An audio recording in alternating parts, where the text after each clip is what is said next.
ना तो हम नटिया बाजीगर हैं, ना हम नचइये गवैये हैं, ना हमको चुगलखोरी आती है, ना हमें दूसरों की बर्बादी की बंदिशें बांधनी आती है, और ना हम स्तन भारावनत स्त्रियां ही हैं।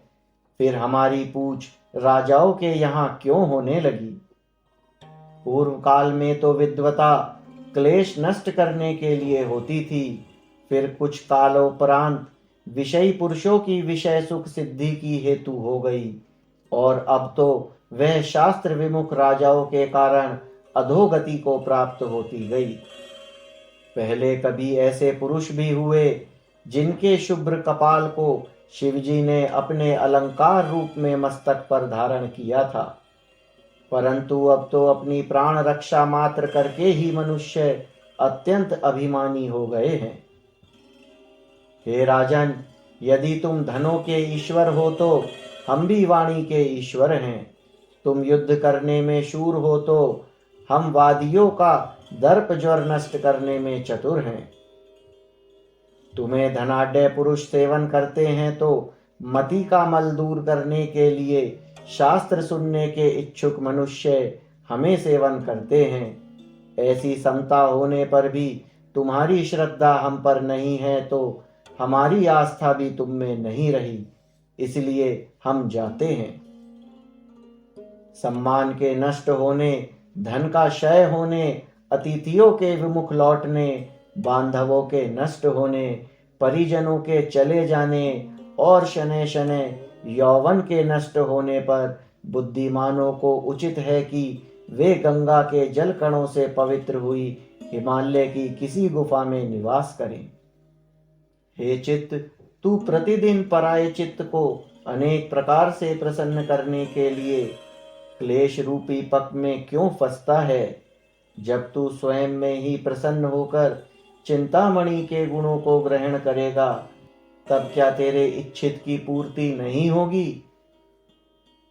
भोगी को रोग भय, कुलीन को च्युति भय, धनिक को राज भय, मानी को दैन्य भय, बलि अथवा सेना को शत्रु भय, रूप को जरा भय, शास्त्र को वाद भय, गुण को खल भय और काया को यम भय होता है। इस प्रकार मनुष्यों को लोक की सभी वस्तुओं से भय व्याप्त है। केवल शिवजी के चरण ही निर्भय पद हैं। कमलिनी पत्र पर स्थित जलकण के समान तुरंत नष्ट होने वाले प्राणों के लिए कर्तव्य अकर्तव्य का किंचित भी विचार न करके हमने क्या नहीं किया।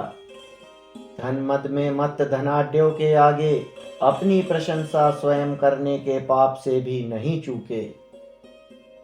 वह सुरम्य नगरी, वह महान नरपति, वह अधीनस्थ राजाओं का चक्र, उसके पार्श्व में स्थित विद्वजन, अत्यंत सुंदरी कामनियां, राजपुत्रों का समूह, चतुर्बंदी जन और सभी आदर्श कथाएं काल के कारण नाम मात्र के लिए रह गई।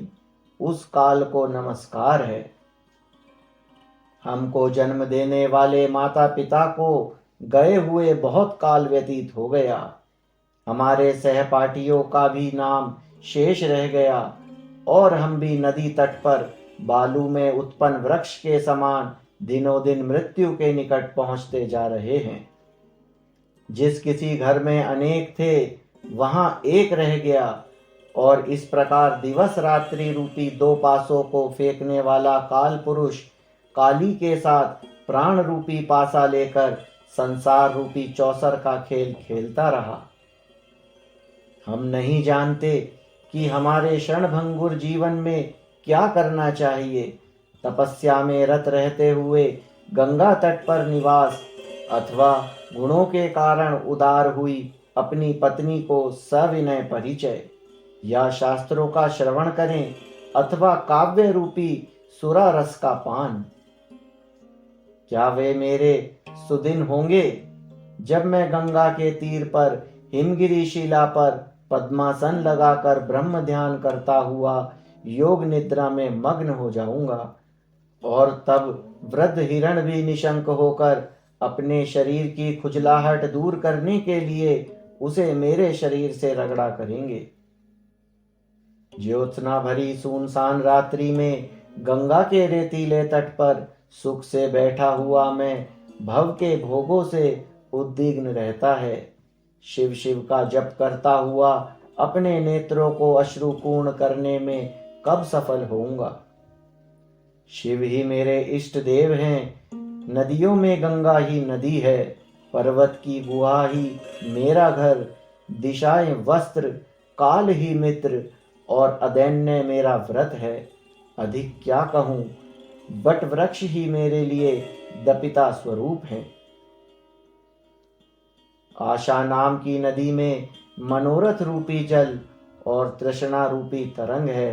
राग ही उसमें ग्रहा है और वितर्क अर्थात अनुकूल प्रतिकूल पदार्थों के निर्णय की विचारधारा रूपी पक्षी वृक्ष पर बैठे हैं और वह धारा धैर्य रूपी वृक्ष को गिराती है।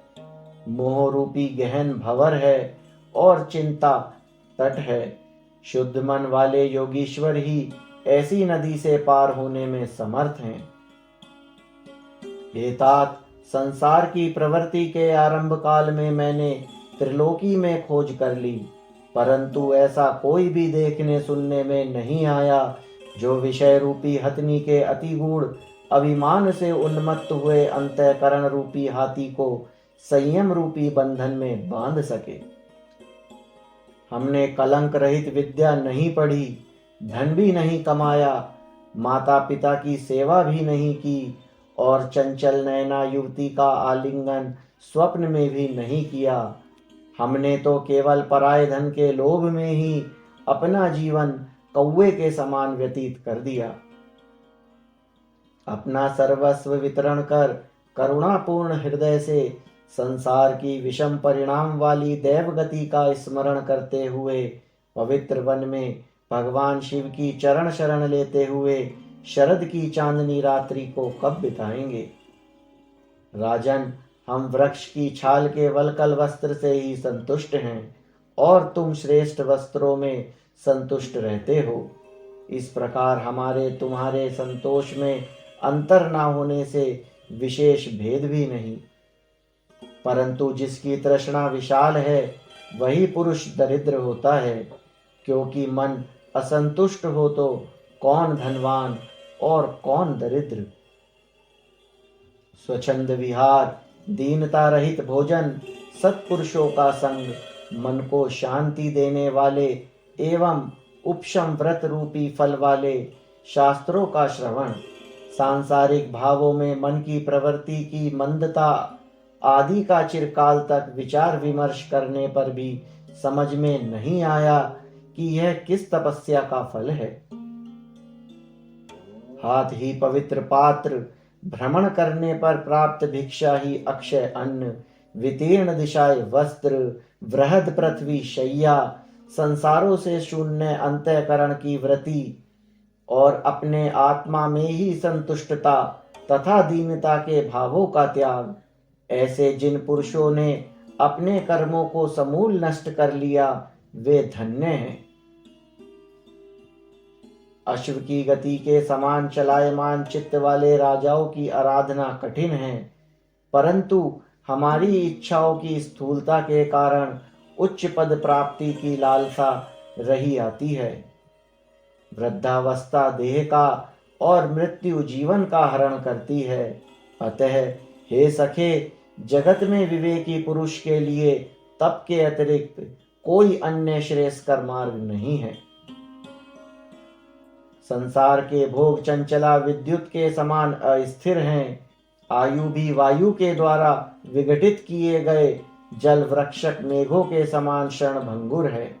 यौवन की लालसा भी स्थिर नहीं है। अतः हे बुद्धजन, धैर्य से प्राप्त एकाग्रता द्वारा सुलभ समाधि सिद्धि का प्रयत्न करो।